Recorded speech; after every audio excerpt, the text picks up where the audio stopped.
Good morning all of you. आइए हम लोग बाल विकास से रिलेटेड कुछ और देखते हैं। इसके पहले हम लोग मैकडूगल के 14 मूल प्रवृत्तियाँ, वाइगोत्स्की का सामाजिक सांस्कृतिक सिद्धांत और जीन पियाजे का संज्ञानात्मक विकास का सिद्धांत, इन सब के बारे में वीडियो अपलोड किया जा चुका है। इसको आप लोग चाहेंगे तो देख सकते हैं।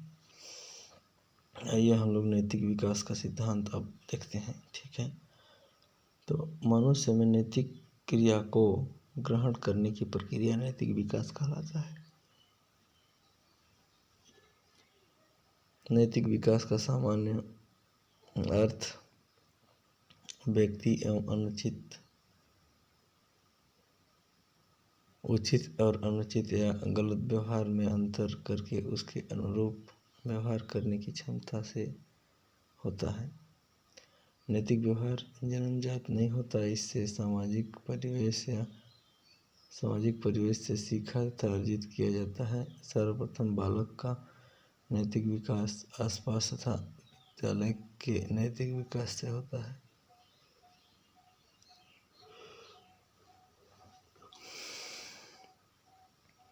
नैतिक विकास के संबंध में मनोवैज्ञानिकों के मत जोन्स के अनुसार निश्चित समय या स्थान के आदर्शों के प्रति अनुरूपता का प्रदर्शन ही नैतिकता है।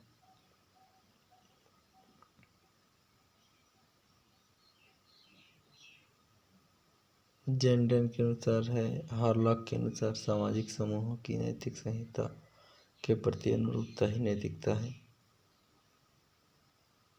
तो ये अलग अलग मनोवैज्ञानिकों ने नैतिक विकास को अलग अलग तरीके से परिभाषित किया है,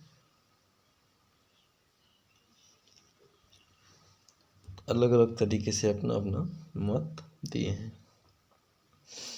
नैतिक विकास के संबंध में सिद्धांत, तो कोलबर्ग का नैतिक विकास का सिद्धांत है, बहुत महत्वपूर्ण है, बहुत इम्पोर्टेंट है।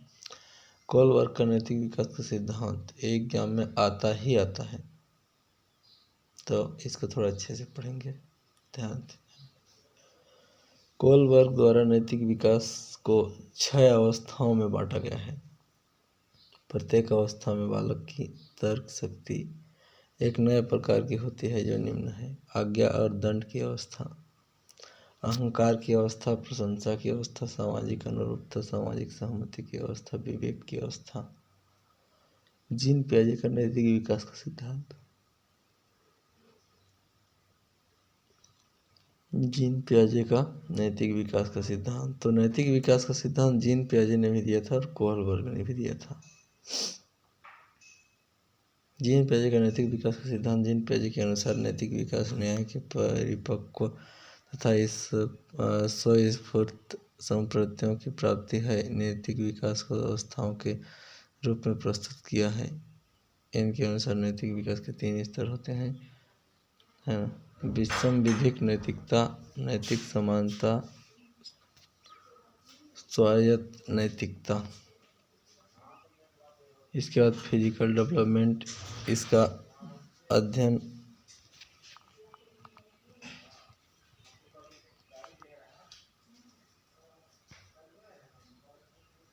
शारीरिक विकास, फिजिकल डेवलपमेंट, है ना। तो फिजिकल डेवलपमेंट के बारे में हम लोगों ने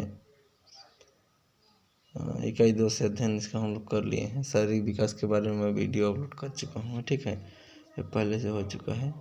तो कुल मिला के हमको इसको ही पढ़ना है। नैतिक विकास का सिद्धांत जो है ये कोहलबर्ग के नैतिक विकास का सिद्धांत, कोहलबर्ग द्वारा नैतिक विकास को 6 अवस्थाओं में बांटा गया है।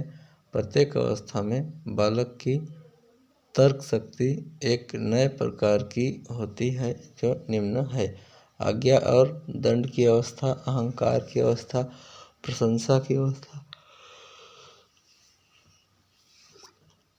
सामाजिक अनुरूपता, सामाजिक सहमति की अवस्था, विवेक की अवस्था। ये जो है ना 6 अवस्था है, ये वास्तव में 3 स्टेज में बांटा गया था और प्रत्येक स्टेज को 2 भाग में फिर से डिवाइड किया गया था: पूर्व परंपरागत अवस्था, परंपरागत अवस्था और एक और था। इसका ही वीडियो नैतिक विकास पर एक कोहलबर्ग का नैतिक विकास के सिद्धांत का डिटेल में एक वीडियो आएगा, इसको बना दिया जाएगा, ठीक है। क्योंकि यहाँ पर आपका उतना वो 3 भाग है, एक पूर्व परंपरागत अवस्था और एक और है कुछ, शायद मैं भूल रहा हूँ अभी, कोई दिक्कत नहीं, इसको मैं थोड़े टाइम में खोज करके अपलोड कर दूंगा, ठीक ना। इसके बाद जीन पियाजे का विचार के बारे में बताया है, ये स्कीम का होता है ना। स्कीम बहुत इम्पोर्टेंट है, तो आता ही है स्कीम और स्कीमा आता है, एग्जाम में आता है। स्कीम क्या है, स्कीमा क्या है। बच्चों में सीखने की अलग अलग प्रकृति और अनुभव देखने को मिलता है। इसके अंतर्गत बच्चों में सीखने की अपनी अपनी एक विशेष शैली होती है। इसी अवधारणा में बच्चे कई महत्वपूर्ण गतिविधियों में जैसे पढ़ाई, सामाजिक बातें, नैतिकता आदि के क्षमता में विकास होती है, ठीक है। पियाजे के अनुसार बालक की इसी प्रक्रिया को स्कीम विकसित करना कहते हैं। यदि कोई बच्ची ठोस अनुभवों से बारंबार संपर्क के जरिए कुछ सीखती है, इसके अलावा हर बच्ची का सीखने का अपना ही तरीका होता है। वह अपने अनुभवों को अपनी तरह से समझती है ना। ये स्कीम और स्कीमा दोनों को जानना होगा, तो शॉर्टकट में हम लोग समझेंगे। देखिए यहाँ पर परिभाषा लिख दिया है कि अलग अलग संदर्भों में लेकिन एक सी स्थितियों पर बार बार लागू करके जो क्रिया व्यापकीकृत और बेहतर होती है उसे स्कीम कहते हैं, ठीक है। अलग अलग संदर्भों में लेकिन एक सी स्थितियों में बार बार लागू करके जो क्रिया व्यापकीकृत और बेहतर होती जाती है उसे स्कीम कहते हैं। यह व्यापक क्रिया स्वयं भी कई क्रियाओं का समन्वित रूप होती है। किसी निर्णय या गणित के जोड़ में यदि कोई उत्तर देता है और जवाब में कुछ व्याख्या या वार्तालाप करता है तो वही विचार या प्रक्रिया ही स्कीम कहलाता है। अर्थात स्कीम क्रिया करने का तरीका है। एक ही कार्य को अलग अलग तरीके से किया जाता है, उसी को स्कीम बोलते हैं। स्कीमा में क्या है, स्कीम की भांति स्कीमा में भी समायोजन और परिवर्तन से विस्तार होता है।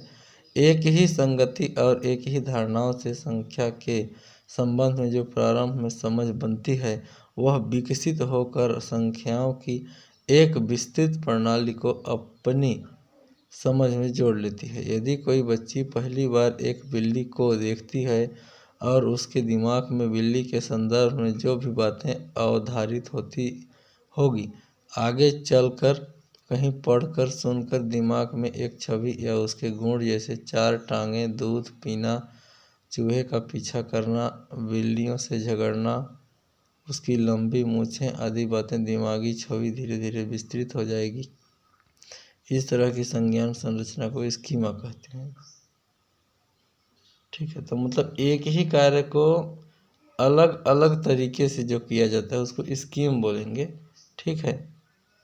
और स्कीमा में क्या होगा कि एक बार इसमें जैसे उदाहरण दिया है कि बिल्ली को देख लेता है, कोई बच्ची क्या करती है, एक बार बिल्ली को देख लेती है तो उसके दिमाग में बिल्ली के संदर्भ में कुछ बातें फिक्स हो जाती हैं कि बिल्ली ऐसी दिखती है, ऐसी चलती है, ऐसी करती है ना। अब उसने कहीं से पढ़ा सुना, दिमाग में एक छवि या उसके क्वालिटी के बारे में यह भी याद आ गया कि उसके 4 टांगें होती हैं, दूध पीती है, चूहे का पीछा करती है ना, बिल्लियों से झगड़ती रहती है, उसकी लंबी मूछ होती है आदि वादी दिमागी छवि धीरे धीरे विस्तृत हो जाती हैं। इस तरह की संज्ञान संरचना को स्कीमा कहते हैं, ठीक है। स्कीमा कैसे होगा समझ में आ गया होगा। तो इसका भी परिभाषा तो दिया है ना।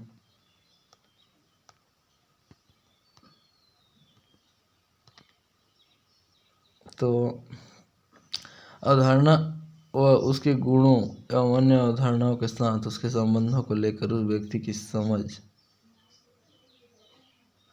कि रेखा चित्र प्रस्तुति को स्कीमा कहते हैं। स्कीमा व्यक्ति के अनुसार परिवर्तित होता रहता है, यह स्थिर नहीं होता है।